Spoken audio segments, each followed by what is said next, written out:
ಇವತ್ತು ಸಂಜೆ 4:30ಕ್ಕೆ ಶರಣಾಗ್ತಾರೆ ಪೊಲೀಸರ ಮುಂದೆ ದರ್ಶನ್ ಅಂತ. ಏಷ್ಯಾನೆಟ್ ಸುವರ್ಣ ನ್ಯೂಸ್ ನಲ್ಲಿ ಎಕ್ಸ್ಕ್ಲೂಸಿವ್ ಆದ ಇನ್ಫಾರ್ಮೇಶನ್ ಇದೆ. ದರ್ಶನ್ ಎಲ್ಲಿ ಅಂತ ಹುಡುಕ್ತಾ ಇರೋವಾಗಲೇ ದರ್ಶನ್ ಕುರಿತಾಗಿ ಎಕ್ಸ್ಕ್ಲೂಸಿವ್ ಆದ ಸುದ್ದಿ ಬಂದಿದೆ. ದರ್ಶನ್ ತಾವೇ ಖುದ್ದಾಗಿ ಇವತ್ತು ಸಂಜೆ 4:30ಕ್ಕೆ ಪೊಲೀಸರ ಮುಂದೆ ಶರಣಾಗ್ತಾರೆ ಅಂತ. 4:40 ಸುಮಾರಿಗೆ ಪೊಲೀಸರು ಅರೆಸ್ಟ್ ಮಾಡ್ತಾರೆ. ನಂತರ ಜೈಲು ಪಾಲಾಗಲಿದ್ದಾರೆ ದರ್ಶನ್. ದರ್ಶನ್ ಜೊತೆಗೆ ಇತರ 6 ಆರೋಪಿಗಳು ಕೂಡ ಇವತ್ತೇ ಅರೆಸ್ಟ್. ಪೊಲೀಸರ ಮುಂದೆ ಇವತ್ತು ಸಂಜೆ 4:30ಕ್ಕೆ ಕೊಲೆ ಆರೋಪಿ ದರ್ಶನ್ ಶರಣಾಗಲಿದ್ದಾರೆ. ಏಷ್ಯಾನೆಟ್ ಸುವರ್ಣ ನ್ಯೂಸ್ಗೆ ದರ್ಶನ್ ಪರ ವಕೀಲರು ಮಾಹಿತಿ ಕೊಟ್ಟಿದ್ದಾರೆ. ದರ್ಶನ್ ಪರ ವಕೀಲರನ್ನ ದರ್ಶನ್ ಪತ್ನಿ ವಿಜಯಲಕ್ಷ್ಮಿ ಸಂಪರ್ಕ ಮಾಡಿದ್ದಾರೆ.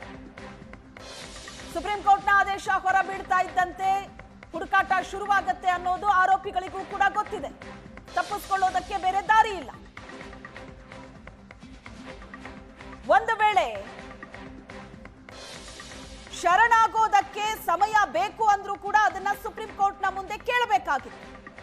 ಸರ್ಕಾರ ಪರ ವಕೀಲರು ಹೇಳ್ತಾ ಇದ್ರು, ಯಾವ ಆರೋಪಿಗಳ ಪರ ವಕೀಲರು ಕೂಡ ಸಮಯಾವಕಾಶ ಬೇಕು ಅಂತ ಅಪೀಲ್ ಹಾಕಿಲ್ಲ ಅಂತ. ಹಾಗಾಗಿ ಇವತ್ತೇ ಎಲ್ಲರೂ ಅರೆಸ್ಟ್ ಆಗಬೇಕು. ಸುಪ್ರೀಂ ಕೋರ್ಟ್ನ ಆದೇಶ ಕೂಡ ಅದೇ ಆಗಿತ್ತು. ತಕ್ಷಣವೇ ಎಲ್ಲರನ್ನೂ ವಶಕ್ಕೆ ಪಡಿಬೇಕು ಅಂತ. ಇವತ್ತೇ ಎಲ್ಲ 7 ಆರೋಪಿಗಳ ಬಂಧನ ಕೂಡ ಆಗತ್ತೆ.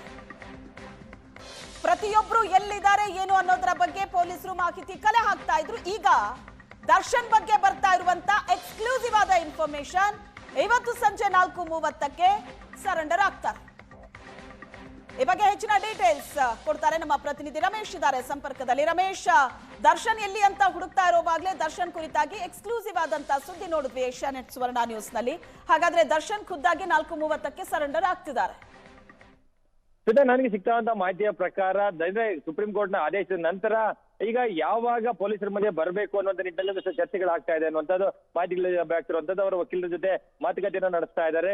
ಆ ಒಂದು ಹಿನ್ನೆಲೆಯಲ್ಲಿ ಅಂದ್ರೆ ನಿನ್ನೆ ರಾತ್ರಿ ಮೈಸೂರಿನ ಅಂದ್ರೆ ಟಿ ನರಸೀಪುರದಲ್ಲಿರುವಂತಹ ಫಾರ್ಮ್ ಹೌಸ್ ಇಂದ ಹೋಗಿದ್ದಂತಹ ದರ್ಶನ್ ಅವರು ತಮಿಳುನಾಡಿಗೆ ಹೋಗಿದ್ದಾರೆ ಅಂತ ಮಾಹಿತಿಗಳಿರುವಂತಹ ದರ್ಶನ್ ಅವರು ತಮಿಳುನಾಡಿಗೆ ಹೋಗಿದ್ದಾರೆ ಅಂತ ಮಾಹಿತಿಗಳಿರುವಂತಹದ್ದು. ಈ ಆದೇಶ ಬಂದ ನಂತರ ಅದು ಕಮ್ಯುನಿಕೇಟ್ ಆಗಿದೆ ಅಂತ ಇವತ್ತು ಸಂಜೆ ಒಳಗಾಗಿ 4:30 ಸುಮಾರಿಗೆ ಬೆಂಗಳೂರಿಗೆ ವಾಪಸ್ ಬರ್ತಾರೆ ಅನ್ನುವಂಥ ಮಾಹಿತಿಗಳಿರುವಂಥದ್ದು. ಯಾಕೆಂದ್ರೆ ಬೇರೆ ಆಪ್ಷನ್ನೇ ಇಲ್ಲ. ಯಾಕೆಂದ್ರೆ ಒಂದು ಎಲ್ಲಾದ್ರೂ ಅಲ್ಲಿಂದ ಬೇರೆ ಕಡೆ ಹೋಗ್ಬೇಕು ಅನ್ನೋಂಥದ್ದಾದ್ರೆ ಪೊಲೀಸರೇ ಹೋಗಿ ಅವ್ರನ್ನ ಅರೆಸ್ಟ್ ಮಾಡಿ ಕರೆತರುವಂತ ಸಾಧ್ಯತೆಗಳಿರುವಂಥದ್ದು. ಹಾಗಾಗಿ ಹೇಗಿದ್ರು ನಾನು ಅರೆಸ್ಟ್ ಆಗ್ತೇನೆ ಅಥವಾ ಹೇಗಿದ್ರು ನಾನು ಜೈಲಿಗೆ ಹೋಗ್ಲೇಬೇಕು ಅನ್ನೋಂಥದ್ದು ಗೊತ್ತಾದ ನಂತರ ಈ ಸಂಬಂಧಪಟ್ಟಂತೆ ತಾವಾಗಿಯೇ ಬಂದು ಪೊಲೀಸರ ಮುಂದೆ ಬರಬೇಕು ಅನ್ನೋ ನಿಟ್ಟಿನಲ್ಲಿ ನಿರ್ಧಾರವನ್ನು ಮಾಡಿದ್ದಾರೆ ಅಂತ ಮಾಹಿತಿಗಳಿರುವಂತಹದ್ದು. ಹಾಗಾಗಿ ಅವರು ಬೆಂಗಳೂರಿನಿಂದ ಹೊರಗಡೆ ಇರೋದ್ರಿಂದ ಇವತ್ತು ಸಂಜೆ 4:30 ಸುಮಾರಿಗೆ 4:30 5 ಗಂಟೆಯ ಒಳಗಾಗಿ ಬೆಂಗಳೂರಿಗೆ ಬರ್ತಾರೆ, ಬಂದು ಪೊಲೀಸರ ಮುಂದೆ ಹಾಜರಾಗ್ತಾರೆ ಅನ್ನುವಂಥ ಮಾಹಿತಿಗಳಿರುವಂತಹದ್ದು. ಅದಾನಂತರ ಪೊಲೀಸರು ಸೆಷನ್ಸ್ ಕೋರ್ಟ್ ಮುಂದೆ ಕರ್ಕೊಂಡೋಗಿ ನಿಲ್ಲಿಸಿ ಆ ಮೂಲಕ ಅವ್ರನ್ನ ಯಾವ ಜೈಲಿನಲ್ಲಿ ಇದ್ರು ಅಲ್ಲಿಗೆ ಕಳಿಸುವಂತ ಪ್ರಯತ್ನಗಳಿರ್ತದೆ. ಒಂದು ವೇಳೆ ಈಗ ಇಲ್ಲಿರುವಂತಹ ಒಂದು ಮಾಹಿತಿಗಳೇನು ಸಿಗ್ತಾ ಇದೆ ಅಂದ್ರೆ ಅವರು ಬಳ್ಳಾರಿ ಜೈಲಿಗೆ ಹೋಗ್ತಾರೆ ಅಥವಾ ಬೆಂಗಳೂರಿನ ಪರಪ್ನಗರಕ್ಕೆ ಹೋಗ್ತಾರೆ ಅನ್ನೋದು. ಒಂದ್ ವೇಳೆ ಏನಾದ್ರು ಅವರು ಈಗ ಟ್ರಯಲ್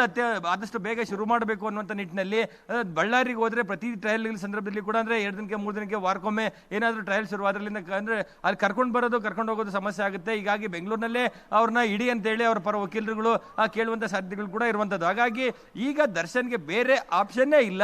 ಸುಪ್ರೀಂ ಕೋರ್ಟ್ನ ಆದೇಶ ಹಿನ್ನೆಲೆಯಲ್ಲಿ ಅವರು ಪೊಲೀಸರ ಮುಂದೆ ಹಾಜರಾಗಲೇಬೇಕು, ಜೈಲಿಗೆ ವಾಪಸ್ ಹೋಗಲೇಬೇಕು.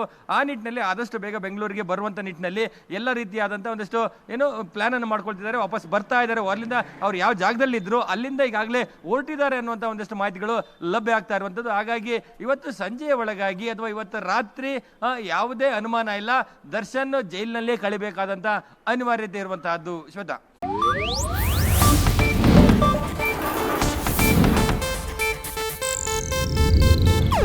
ಇದು ಏಷ್ಯಾನೆಟ್ ನ್ಯೂಸ್ ನೆಟ್ವರ್ಕ್ ಪ್ರಸ್ತುತಿ.